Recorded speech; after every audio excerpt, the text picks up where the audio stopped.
আমাক মেরে শেষ করে দিছে। আমার দম বন্ধ হয়ে আসিচ্ছে, সারা শরীর বাস দিয়ে পিটেছে আর মাথাটা ফেটে দিছে। আর পেটে একটা চাকু মারছে 5 ইঞ্চি ডিপ, কিং করে যে বেঁচে ফিরলাম আল্লাহ ভালো জানে। তুই কোনো কষ্ট পাস না রে বাবা, তুক জিঙ্কে করে মারছে ও কুঙ্কে করেই মারমো। ভালোভাবে শৈলীর সাথে মিলেমিশে চলতেছি তো এই জন্য কেউ বুঝতেছে না, কিন্তু এর পরিণাম যে কত ভয়ানক হতে পারে সেটা কেউ বুঝবি না। এইবার দেখিস কি খেলাটাই খেলি, বাপের জন্মে তুকের গায়ে হাত ধরার কেউ সাহস পাবি না। তো তোর শরীরের অবস্থান কেঙ্কা, একটু হলে একটু আরাম পাচ্ছ? এই 2 দিন তো জব বন্ধ হয়ে আসছিল, কথাই কবার পারিছিলাম না। আজকে না কথা কবার পারিচ্ছি, তবে গায়ে না সেই ব্যথা। তুই গেলে আর পারি না, কি বাল করিস না করিস মার খেয়ে আসিস কে? মার দিয়ে আসবো। তোর চাচা জেলার সভাপতি, এখন যদি মার খাইস তাহলে কি মান সম্মান থাকবি? একবার মার খেলে মার কি আর ওঠে? তো কি এমন হয়েছিল যে তুই ইঙ্গে করে সাপ পেটা পিটলো, কাহিনী কি? সামান্য একটা ব্যাপার লিয়ে এরা এত কিছু করবি আমি তো কল্পনা করে পাইনি। বিচ্ছু সেলিম গোল্লাক কোসে হামাক বলে কলেজে ঢুকতে দিবি না, কলেজে ঢুকলি বলে মারবি। সেই রাগে অক দূরে চর মারছিলাম। গত পরশু রাতে আমি একলা একলা বাড়িতে ফিরছিলাম, ডন আর বিচ্ছু সেলিম হামাক ধরে এই মারটা মারছে। এটা কোনো কাহিনী হলো? এই কাহিনীর জন্য কেউ কাউকে মারে? আমার তো মনে হচ্ছে এর পিছনে অন্য কোনো কাহিনী আছে। হতে পারে ভাই, আমি আর গোল্লা কিছুদিন আগে অক একলা পেরে নাড়া করেছিলাম, সেই রাগে মনে হয় ঝাড়ছে। ওর রাগ পাশাতে বাই কর দমু, কার গায়ে হাত তুলছে এবার শিক্ষা পাবি। আমি দুনিয়ার সব কিছু মেনে নিতে পারি, কিন্তু আমার চেংড়া পেংড়া গায়ে হাত তোলা এটা আমি মেনে নিতে পারি না। স্যার, ডাক্তার সাহেব আপনাকে ভিতরে ডাকছে। আর এ সময় রুগীর সাথে কথা না বলাই ভালো, পেটে শিলা আছে তো রক্ত আসতে পারে।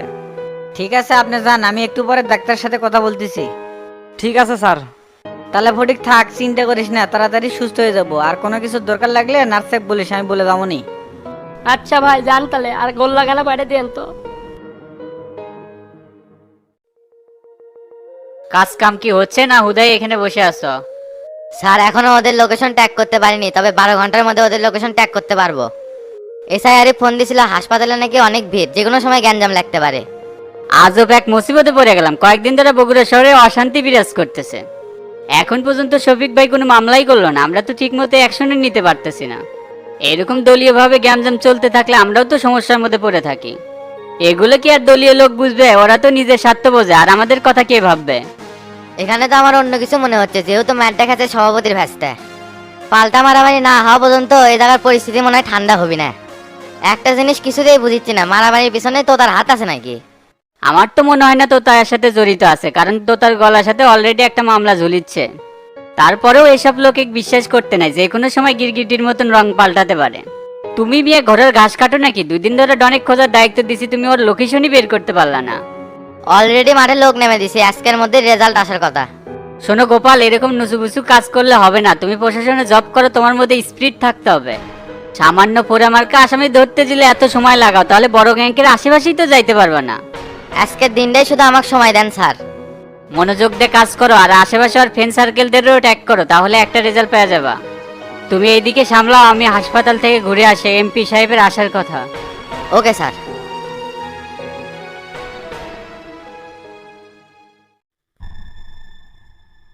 কেরে সুমন, দুনিয়ার কোনো জায়গা ছিল না, এত জায়গা তো এটি নিয়েছ, মনে হয় যুদ্ধ হচ্ছে। এটি তো শোতার মধ্যে কোনো জায়গাও দেখেছি না, মনে হয় সারা রাত জায়গায় কাটান লাগবে। এটা জিন্দা মানুষের কোনো থাকার কোনো জায়গা নাই, যারা মরবি তারাই এটা থাকতে পারবে। এটা হলো শ্মশান ঘাট। এ সুমন ভাই, কি করেন এলে? কুটি নিয়ে যাচ্ছেন এলে, তাড়াতাড়ি এতে বের করেন। শ্মশানঘাট হচ্ছে জিনপরির আকড়া, যে কোনো সময় আক্রমণ করবে পারে, আর আমার সাথে জিনের আসর আছে। এগুলো নিয়ে তোমার ঘরে কোনো চিন্তা করা লাগবে না। এটি মুই আসো, যেহেতু তোমার ঘরে ভালো মন্দ মুই দেখেন। ল্যাংটা কাল থেকে এই শ্মশান ঘাটত মুই আইসো যাও, কোনোদিন কোনো কিছু হয় নাই। বগুড়া থেকে আসার সময় চিন্তা করলো তোর বাড়ি দিলাম মাল খামু আর এলা চিল করমু, তা না তুই নিয়ে আসলো শ্মশান ঘাটে। তার চেয়ে আরিফ ভাইয়ের বাংলোই ভালো আছিল, মশা ছাড়বো থাকলেও ভয় আছিল। বাড়িতে মেলাগুলো আত্মীয় স্বজন আসে, তো ওই জন্য তোমার ঘরে বাড়িতে নিয়ে যাবার পারো না। এটা নিয়ে মন খারাপ করিস না। আজকে তো মোরও বাড়িতে থাকার কথা ছিল না, মোর থাকার কথা ছিল বাবুর ঘরে বাড়িতে। 3জন মিলে তো আর বাবুর ঘরে বাড়িতে যাওয়া যাবার না, বুঝিস না? তাই ভাবনু যে হচ্ছে 3জন মিলে বসে থেকে বিড়ি খাইতে খাইতে রাতটা পার করে। আর তোরা এটা এত ভয় পাইস কে? এটি মুই আসো না, কোনো সমস্যা নাই। তারপরেও ভাই মনেতে কোনো সাহস পাচ্ছে না, জীবনে যে এত কষ্ট করা লাগবে এটা ভেবেই পাইনি। আমার মতো একটা স্ট্যান্ডার্ড ছেলে বসে বসে রাত কাটাচ্ছে, এর সাথে দুঃখের আর কি হতে পারে? না, মনে মনে নিয়তি করে ফেলে দিছি, মারামারির মধ্যে আর যাবো না, এর মধ্যে কোনো শান্তি নাই। দুটা রাত হলো বিছনাত মাথা একেবারে পারিনি, চোখ লাল হয়ে গেছে, চোখের নিচে কালিও পড়ে গেছে দেখেন। বুঝনু তো সগি, কিন্তু অকাম করে কি আর শান্তি থাকতে পারবো? ভালো করে খোঁজ নিয়ে দেখে এলাকাত মনে হয় পুলিশ তোমার ঘরে খুঁজতেছে। বগুড়ার থেকে রংপুর পালাই আসু, এখন নিরাপদেই আসো। টিভির দেখলাম যে তোরা সভাপতির ভাইস্তাক মারছু, পুলিশ তো হন্য হয়ে তোমার ঘরে খুঁজছে। আমার ঘরে তোতা ভাই আছে, বললে কোনো কিছু হবে না, উনি সব টেকেল দিয়ে দিবে। এর চাইতে বড় বড় কাম ভ্যানিশ করছে, আর এটা তো এক তুরির বিষয়। আমার চিন্তাই একটা, শালাজান না মরে, বেঁচে থাকলে কোনো টেনশন নাই। আর এই সিম্পল বিষয়ে তুমি এত মাথা ঘামাচ্ছ, এর চাইতে কত বড় বড় কাম করছে, তাতেই কিছু হয় নাই। আর নিউজ টিউজের কথা করছো, এরা পাদ মারলেও নিউজ করে, এগরে কথা বাদ দাও। তুমি তার সাথে এক কাজ করো, ওই মরবি নাকি এটার একটা সঠিক নিউজ নাও। ওর মরতে আর কতক্ষণ? শুনলাম যে 2 ব্যাগ করে প্রতিদিন রক্ত দেওয়া লাগে চল। কাশেম টিভি তো শামসুর দালাল, ওরা খালি বেশি বেশি করছে। এবার খালি এই চিপার থেকে উঠি, কাশেম টিভির এমডি এমন পিটন ধুমু, বুঝে পারবি দালালি করা কিছু দুন। ভাই আপনি শুধু দাঁড়িয়ে থাকবেন, দেখেন শালা কি মার দে, শালা বলে খুব সেনা হয়ে গেছে। কেন শালা তুই বলে মারামারি করবো না, আবার মারবে চাচ্ছ কৃষক? ওটা মুখের সাটে গছি ভাই, মারামারি না করলে গায়ের মধ্যে আমার খালি রক্ত টক বক করে। যাই হোক ভাই, এবারে এমডিক মারে আর মারামারি করবো না, কথা দিলাম। তোর কথা দেওয়া আর বালুর চরের মোতা একই কথা, সেকেন্ডের মধ্যে শুকে যায়। যাই হোক ভাই, আমি এটি থাকতে পারবো না, আমাকে এর থেকে বের করেন, আমার ভয় ভয় লাগিচ্ছে। জিন ভূত আর কুত্তা ছাড়া আমি জীবনে কাউকে দেখে ভয় করি না, এলে দেখে খুব ভয় করে। শ্মশানে খালি জিন ভূতের আকড়া, যে কোনো মুহূর্তে আক্রমণ করতে পারে, আমাকে এর থেকে বের করেন ভাই, আমি এটি থাকতে পারবো না। এ শালা বেটা, তোকে নিয়ে পড়ছে এক ঝামেলা, এটি থেকে পারবো না ওটি থেকে পারবো না, থাকবো কুটি। মনে হচ্ছে আমরা পিকনিক করবে যাচ্ছি, যে বিলাসবহুল ভাবে জীবন কাটামো। আমরা এমন কোনো ভালো কাজ করে আসি নাই যে ইচ্ছা মতো জেঠির থেকে পারবো, জেঠি রাত ছেড়ে থেকে আইতে হওয়া লাগবে। পুরাতন কাপড় চোপড় যেলি আসিল ওলি পারে আপাতত বসে থাকে। হায় রে পলে থাকার জ্বালা রে, এই সেলিম হারে হারে টের পাচ্ছে। আমি হলাম বিচ্ছু সেলিম, আমি কে ইনকে বিড়ালের মতো পলায় থাকবো, বাঘের মতো বুক উঁচা করে থাকবো। এ ডন, এ তোরা আর ঝগড়া করিস না তো। জাহাজ কোম্পানির মোড়ের পাশে রিয়াদ ভাই একটা মেসেজ থাকে, চল আইজ রাত যায় ওটি থাকবো নি। এক রাত তো আর অত বেশি চাপ হবার না, তারপরের দিন আমার বাড়িতে থাকিস নি। তে চলে বসে থাকার ভালো প্লেস হলে তাস খেলেও রাত কাটান যাবে। তে সুমন ভাই, এর থেকে চালু করে চলেন, যত এটি থাকবো তত আজে বাজে পেঁচাল হবে। আশেপাশে যে ভয়ঙ্কর শব্দ হচ্ছে, আমার এক মুহূর্তে এটি থাকবে মন চাচ্ছে না, আমার এল্লা শব্দ শুনলে গাও শিংড়ে ওঠে। আচ্ছা আচ্ছা চলে।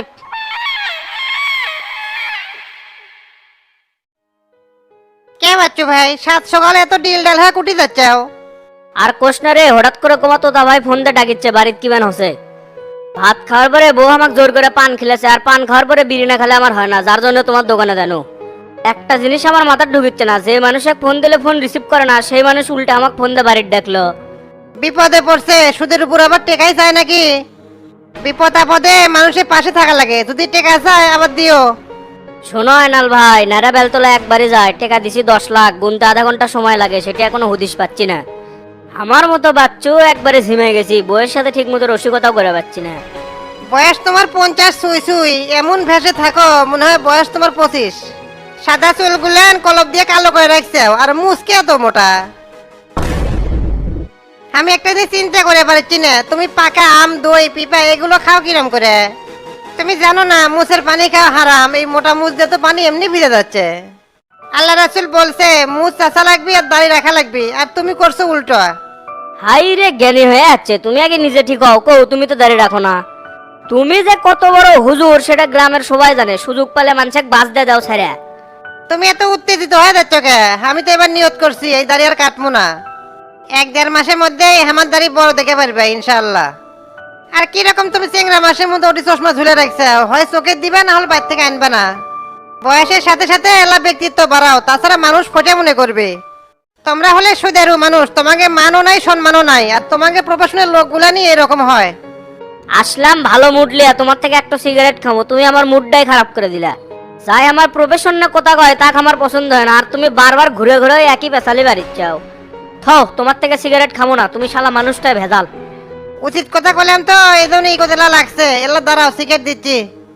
না না খামো না, থাও। তোতা ভাই কিসের জন্য ডাকছে, আগে তার সাথে দেখা করে আসি। তো তার সাথে দেখা করে যাওয়ার সময় এমনিতেই যাও। আচ্ছা দেখা যাক কি হয়।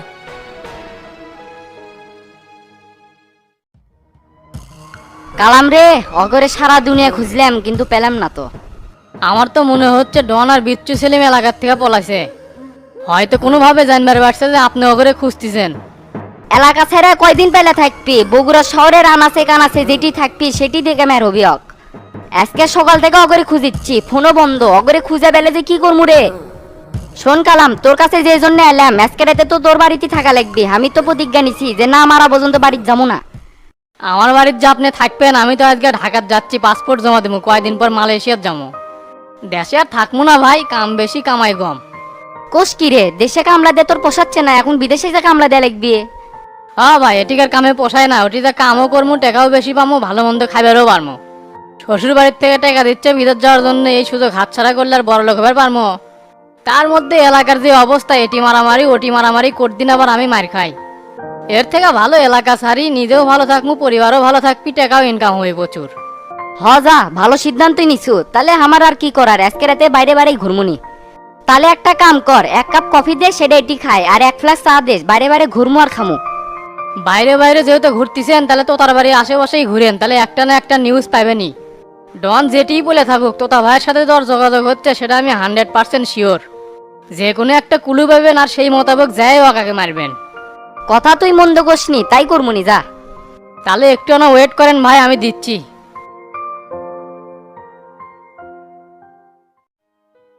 ভাই আসসালামু আলাইকুম, ভিতরে আসমু? ওয়ালাইকুম আসসালাম, আয় ভিতরে আয়। তে ভাই হঠাৎ করে ডাকলেন, কি মনে করে, কি করবেন? মাস তো শেষ, টাকা নেবো না? হ ভাই, টাকা দিলে তো ভালোই হলো নি, কিন্তু ডন তো আমাকে ঠিক মতো টাকাই দিচ্ছে না।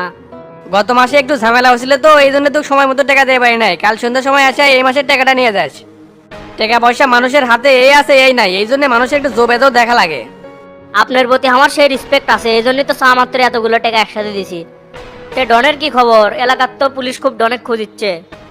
কালকে রাতে পুলিশ আমাকে জিজ্ঞাসা করছিল ডন গোটে, আমি তো কোনো যে ডনের সাথে তো আমার দেখা হয়নি। ওর যে কি খবর, ওর সাথে আমার যোগাযোগ নাই। কুটি আছে, কি করতেছে আমি কিছুই জানি না। অকাম করবি একজন, আর সুদন খালেবি গোষ্ঠী শুদ্ধ। শালার চাইনার বিজ্ঞান হয়েছিল বেশি। ওই কি করবি করুক গে, ওগুলোর মধ্যে আমি নাই। নিজে বাঁচলে বাপের নাম। আই রে শালা নেতার চরিত্র রে, বিপদে পড়ছে আর ডনেক চিনিচ্ছে না। যাই আসিল গোলার মালা, তার বিপদে আজকে পাশে নাই। বাবা, আপনার যেটা ভালো মনে হয় আপনি সেটা করেন, আপনি রাজনীতি করেন, আপনার তো আর বুদ্ধি শিখে দেওয়া লাগিচ্ছে না। নিজের গতি ঠিক রাখতে যা করার দরকার আপনি তাই করেন। উল্লের নিয়ে তো চিন্তা করে না বে। আমার প্রতি স্বর্ণের মতো প্লেয়ার বগুড়া শহরে এখনো জন্ম হয় নাই। একটা মার্ডার করে আজ অব্দি ঘুরে বেড়াচ্ছি। দেখ তো, এই তো তার এখনো কিছু হচ্ছে নাকি? তো তার সাথে যে লাগবে আসবি না, তাকে একবারে সেটে ফেল দেবো, তাই চিন্তাও করে পারবি না। আপনার যে হেডাম আছে সেটা এলাকার সবাই জানে। এখন উঠি, কালকে সন্ধ্যার দিকে দেখা করবনি। আচ্ছা যা। স্যার আসসালামু আলাইকুম। ওয়ালাইকুম আসসালাম। আরে ওসি সাহেব, আপনি কখন আসলেন? আমি তো অনেকক্ষণ আগে আইছি, আপনি ভিতরে ছিলেন বলে আমি ডাকিনি। এটা কোনো কথা ওসি সাহেব? সন্ত্রাসীরা এভাবে অপকর্ম করে যাচ্ছে, আর আপনাদের ভূমিকা কি কিছুই তো বুঝতে পারছি না। ইনকে করে চলতে থাকলে দিন দিন তো বগুড়া শহরে আরো সন্ত্রাসীরা বেড়ে যাবে। সন্ত্রাসী যে হোক না কেন, তাকে আইনের আওতায় আনতে হবে, এটা আপনাদের দায়িত্ব। স্যার, আমরা অপরাধীদের গ্রেপ্তার করার চেষ্টা করতেছি, অলরেডি টিম মাঠে নামছে। 3 দিন হয়ে গেল এই ঘটনাটা, এখনো কোনো সন্ত্রাসী ধরা পড়েনি। আপনারা মাঠে কি ঘাস কাটেন নাকি? সরকারি বেতন খান আর নিজের মতন করে চলেন, ইনকে করে কি আর দেশ চলবি? আপনাদের দ্বারা কিছু হবে না, আমাদের কাজ আমাদেরই করা লাগবে। দেখেন তো তার বিরুদ্ধে কি অ্যাকশনটা নেই। স্যার, আপনি শুধুমাত্র একটা অভিযোগ দায়ের করেন, বাকি খেলাটা আমরাই খেলতেছি। কোনো অভিযোগের মধ্যে আমরা নাই। আমাদের লোকে মারছে, আমরা মারমু, এটা আমাদের শেষ কথা। তো তা কত বড় শ্যাড হচ্ছে এটা আমি এবার দেখমু। রাস্তাঘাট আমি দেখালে আমার উপরে বাট পারি। বসে কবার ঠিক করলে এর পরিণাম খুব খারাপ হয়, এবার সেটা বুঝবি। চাচা, আপনি ধৈর্য ধরেন, তো তার বিচার এবার অবশ্যই হবি। আমি কেঙ্কা করে ধৈর্য ধরি বাবা? কি মারডে না মার দিছে সেটা তুমি নিজের চোখেই তো দেখলে। যার মধ্যে একটু মানবতা বোধ আছে, তাই এই ধরনের কাজ কোনোদিনও করতে পারে না। শরীরের প্রত্যেক অঙ্গ প্রত্যঙ্গে মারছে, এই কষ্ট আমি কেঙ্কা করে মেনে নেবো কও? তো তার ডন আর বিচ্ছু সিলেমেক যাই যেটি পাবি সেটি হোক মায়ের হবে, কোনো কথা হবে না। এটারা আজ থেকে ওদের উপরে অ্যাকশন জারি করলাম, ওকে যেটি পাবো সেটি মারবো। আগে মায়ের হবি, তারপরে কথা। শামসুর লোকের গায়ে হাত তুললে তার পরিণাম কত ভয়ানক হয় সেটা করে বুঝে দেওয়া লাগবে। এমন মায়ের হবি যাতে 6 মাস হাসপাতাল থেকে না উঠতে পারে। ঠিক আছে ওস্তাদ, ডনেক তো এমনিতেই গোল্লা খোঁজা শুরু করছে, যেটি পাবে সেটি ম্যাচ দিবে। আর আমিও তথ্য লাগাচ্ছি, কুটি আছে সেটা বের করিচ্ছি। এমনি এক জায়গায় খুঁজলে তো আর হবি না, জায়গা মতে খোঁজা লাগবে। ওরা তো বলে আছে, তবে পড়লে ওরা যেটি থাক, আজ বা কাল মাঠে তো করে আসাই লাগবে। স্যার, বিষয়টা আমাদের উপর ছেড়ে দেন, আইনের খেলা আমরাই খেলি। কুত্তা কামড় দিছে বলে আপনারাও কামড় দিবেন তা তো ঠিক হবে না স্যার। মাথা গরম না করে ঠান্ডা মাথায় ভাবতে পারেন, আমরা কিন্তু সর্বদা আপনার পাশেই আছি। ওসি সাহেব, আপনাদের যে ফর্মালিটিস আছে সেই মোতাবেক আপনারা কাজ করেন। এখানে হুকুমদাতা হচ্ছে তোতা, ওই মূলত ক্রিমিনাল, ওই লোক পাঠিয়ে দিয়ে এই কেসালটা করছে। ঠিক আছে স্যার, আমরা অপরাধীদের গ্রেপ্তার করে আইনের আওতায় নিয়ে আসবো। দেখমনি আপনারা কি করেন, আপনাকে এই লেয়ার পেটের কারণে সাধারণ জনগণ আপনাকে উপর আর ভরসা করে না। তাই আপনি এখন থানা বিলে যান, আমি ডাক্তারের সঙ্গে কথা শেষ করে থানায় আসতেছি। ওকে স্যার, যাচ্ছে। কি করবে, আগে মামলা করবে না মায়ের হবে আগে? ডনেরা তো এলাকা থেকে পলাছে, পুলিশ ছাড়া তো ওকে ধরা সম্ভব না। তোতা এলাকাতে আছে, তোতা কি ধরে মারমো। চাচা আপনি এখনই ওঠেন, তোতার কাছে যাবো। ওই কত বড় নেতা হয়ে যাচ্ছে সেটা আজকে দেখবো। কি ব্যাপার, এখনো বসে আছেন কি জন্য? ওঠেন, আজকে মাথা মুতো গরম হয়ে গেছে, ওর আজকে শেষ দিন। তুমি এত মাথা গরম করো না, আগে ঠান্ডা হও। তো তার দোকানপাট অলরেডি ভাঙছি আমি। মাথা কোনোভাবেই ঠান্ডা হবে না, আগে ও পিটমো তারপরে মাথা ঠান্ডা হবে। ওঠেন তো আপনি। চলো আজকে তো তাকি মারমো। এ টেরা, এ গাড়িটা বের করে। আচ্ছা উস্তাদ, বের করিচ্ছি। বিষয়টা তো ভালো শুনলাম না, এটা তো তোতা ভাইকে জানানো দরকার। এমপি সাহেব যে রাগ করে গেল, তোতাক যদি পায় ধরে তো মারবি। এখনই একটু ফোন দিয়া ভাইক বিষয়টা জানিয়ে দিই।